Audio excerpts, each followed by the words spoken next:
What's going on, Jeromes? Beautiful Wednesday. Time for some Q&A. Let's dive on in. First up, Christopher Scowl. Two questions. Do you think it's being overlooked that the potential of the Lions losing Ben Johnson is a big deal for their offense? Almost like they should promote him to head coach or let Dan Campbell walk. I feel like good, young, innovative play callers are harder to find than good DCs. Campbell's not even a DC.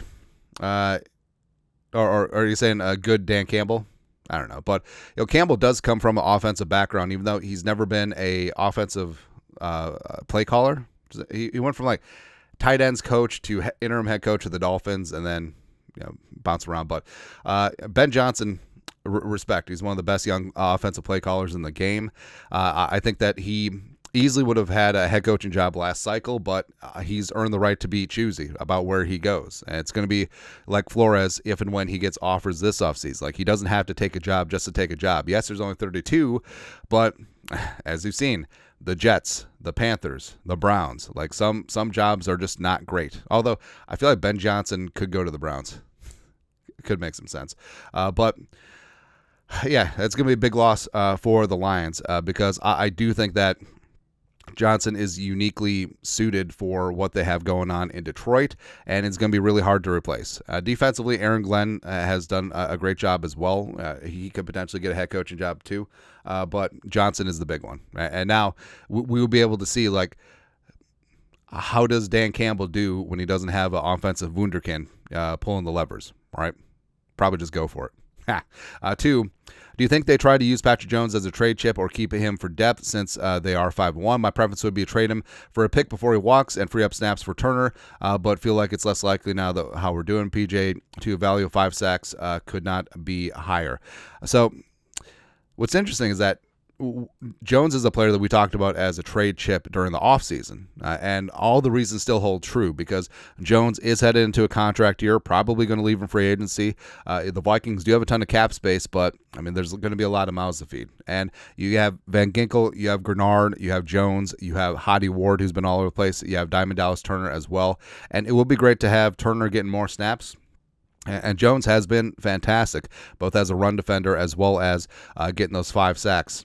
So he would have value in the trade market. And do you take that now, or do you ride with him the rest of the way and then just hope for a compensatory pick in 2026, which you're not going to get because the Vikings are going to be buyers in free agency next offseason? So I understand that the trepidation, especially right now, because injuries and attrition do happen.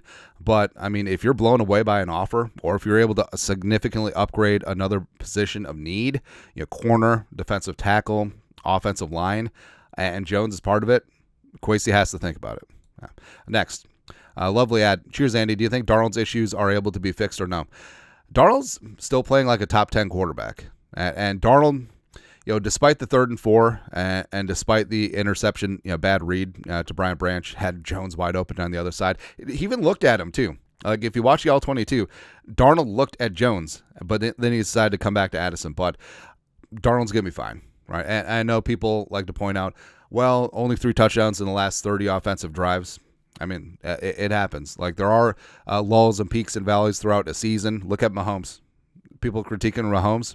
No, not particularly. But Darnold's the only quarterback in the NFL who has to be perfect on every single snap. You guys realize that?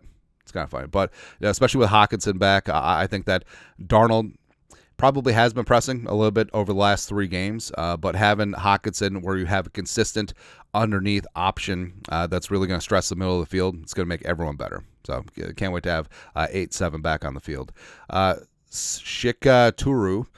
Does this week's Lions hype seem more overhyped and annoying than usual? Media is acting like the Lions have already won the North by now week 8. Love your channel, Skull.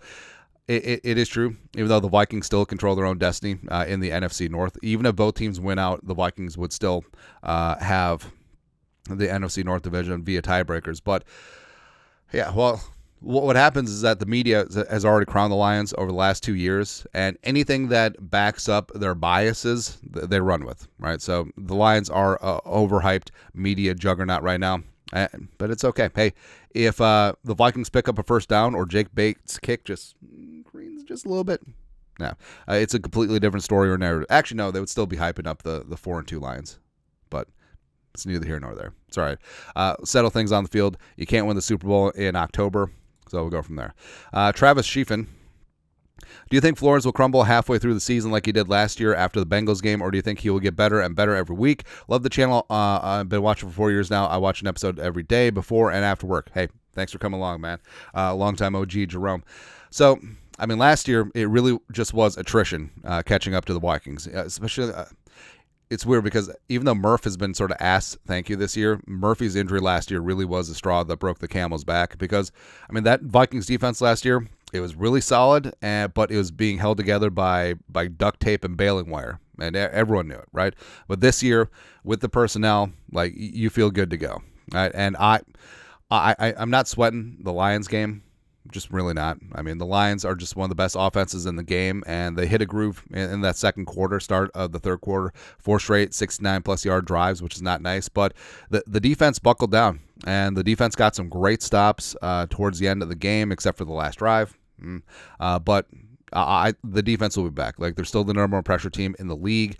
And Flores, like, he's humble, and he has and he will check his ego. Like, there's too many blitzes that just weren't getting home, and there was too many things exposed on the back end. But the Vikings will be fine. The Vikings will absolutely be fine, especially if they get a little something at the trade deadline. Yeah. Lastly, ENF. Seems like a lot of draft experts think that a weak draft class for first-round talent. Do you think that plays any factor into maybe making a big move at the deadline?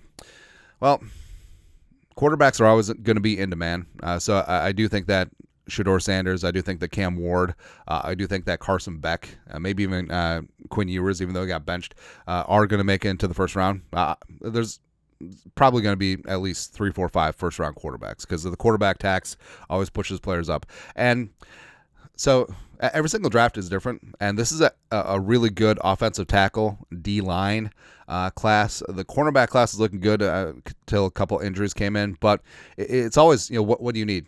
Also, it's a good wide receiver class because every single class nowadays is a wide receiver given the college offenses. But I do think that it's not like a quarterback bonanza like last year, so that could diminish it a little bit. But in terms of trade chips, like, teams will still be looking to acquire extra first-round picks to go up and get their guy. So I do think that the Vikings, 2025, even 2026 first-round pick, if they really want to swing on a guy like Dexter Lawrence or Jeffrey Simmons or Quinton Williams or J.C. Horn or other big-time trade names, like, it would have some teeth. Like, it would have some value there. But that's it. Q&A on this beautiful Wednesday, baby. You guys are the best you know what to do. Skull, production value.